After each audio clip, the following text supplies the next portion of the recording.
Buenas noches, profe. El trabajo, el trabajo, pues a nivel general, lo consideramos nosotras básicamente en tres puntos principales, que son las fuentes del derecho, el sistema jurídico y su impacto social. El grupo, pues, está conformado por mi compañera Joana Vargas y por mí, Dayana Moreno.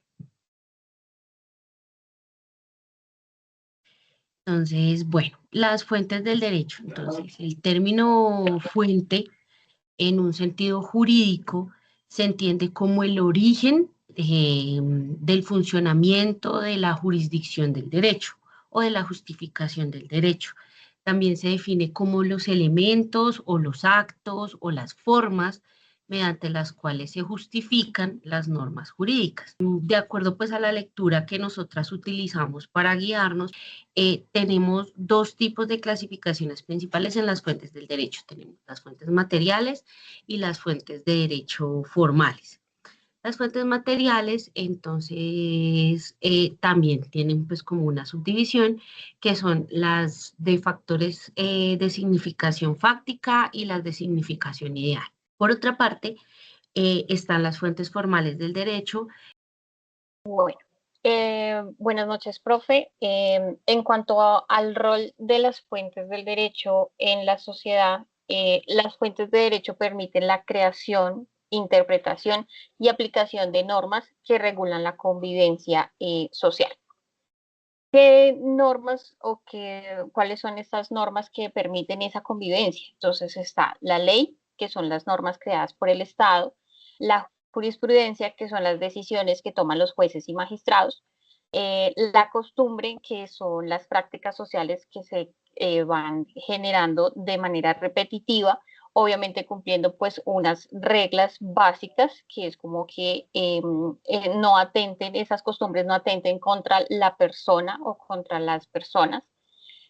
La doctrina, que son los análisis de juristas y académicos, y los principios generales del derecho, que son los valores fundamentales para la justicia, la equidad y la buena fe.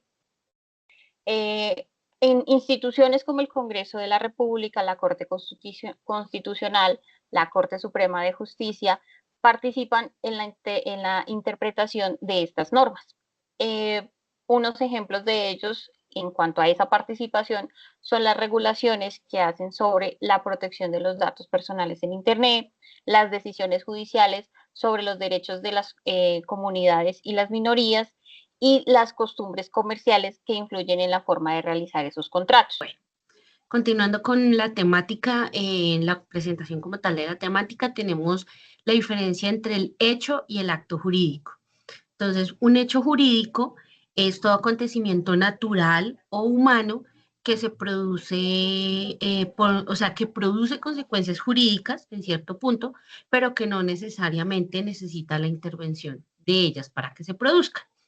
Entonces, no depende voluntariamente de la persona, puede ser algo inherente a la persona que suceda, pero que de esta forma, pero de que de cierta forma genere un derecho o atribuya consecuencias con respecto a lo que ha sucedido.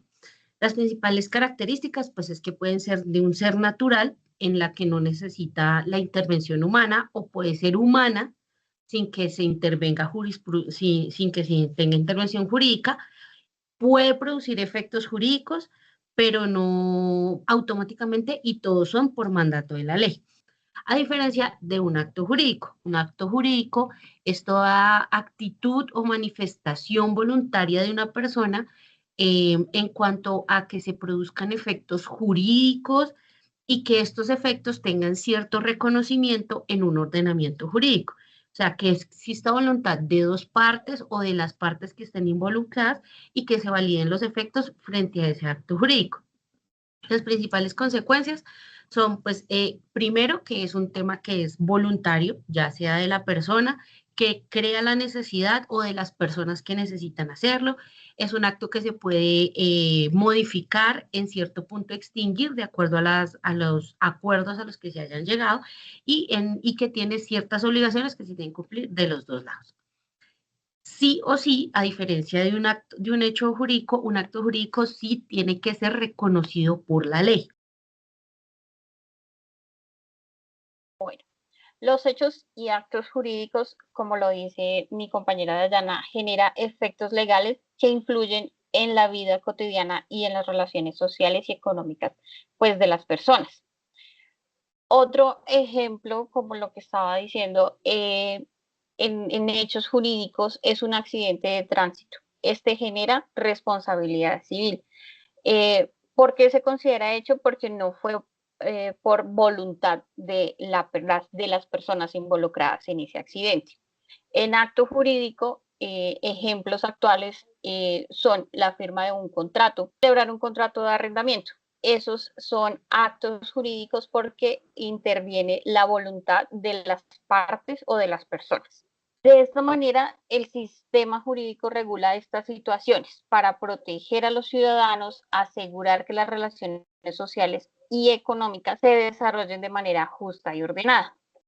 Bueno, ya como último tema es el sistema jurídico ante la globalización. Esta globalización lo que genera es como un rompimiento del derecho clásico, donde el sistema generalmente se conoce como un sistema cerrado, donde todo se debe hacer de una forma muy estricta, muy autosuficiente y genera formas en las que podamos utilizar las jerarquías jurídicas para dar una mayor solución y pues una mayor respuesta a todos los inconvenientes o a todos los actos o hechos jurídicos que se presenten durante el proceso o durante la presentación de este tema. Algunos de estos sistemas de globalización es, entre ellos, la diferencia o la difuminación entre el derecho interno y el derecho internacional. Y en este caso, pues se consideraría que el derecho, uno de los ejemplos que siempre que nos dan es que aunque el derecho penal interno tiene una jurisdicción muy especial, ya no es exclusivo, porque ya podemos también tomar ciertas formas o ciertos puntos del derecho internacional que nos pueden apoyar en el momento de hacer como la defensa o la acusación frente a a un proceso penal que se esté llevando o a un proceso en general que se esté llevando. Y pues adicionar la producción de normas jurídicas que estén fuera del Estado, que no sean necesariamente dadas por un juez estatal, sino que pueden ser dadas por una fuerza jurídica un poco más amplia. Listo. Entonces, entre el sistema jurídico ante la globalización, los desafíos y las oportunidades que se presentan, eh, pues en estos momentos de cara al derecho, pues es bastante complejo, ¿sí? Vamos a ver unos factores como los tratados internacionales, como el comercio global, como los avances tecnológicos y la movilidad entre personas. ¿Sí? Esta parte de la globalización es bastante compleja de poderla separar de un derecho interno a un derecho internacional, pues porque tiene relación entre varios países. ¿Listo? Colombia participa en acuerdos y en organizaciones internacionales como la Organización de Naciones Unidas y la Organización Mundial del Comercio, que influye también en la adaptación del comercio nacional. ¿Qué desafíos hay? Adaptar las leyes a un contexto global. ¿Sí? No es fácil, no todos los países manejan las mismas reglas, por ende no va a ser fácil manejarlo. Regular las nuevas tecnologías, eh, el fortalecimiento en la protección de datos, de protección de derechos, perdón, y la regulación de plataformas digitales. China en estos momentos está haciendo todo el proceso para regular todas las plataformas digitales y los contenidos que se suben en el mismo. Entonces, en la parte de la globalización, el tema sí es bastante complejo de poderse manejar y pues para poder discutir hay temas de sobra. Bueno, con esto terminamos nuestra presentación. Compañera Dayana, quien le habla Joana Vargas. Muchas gracias. Gracias, profe.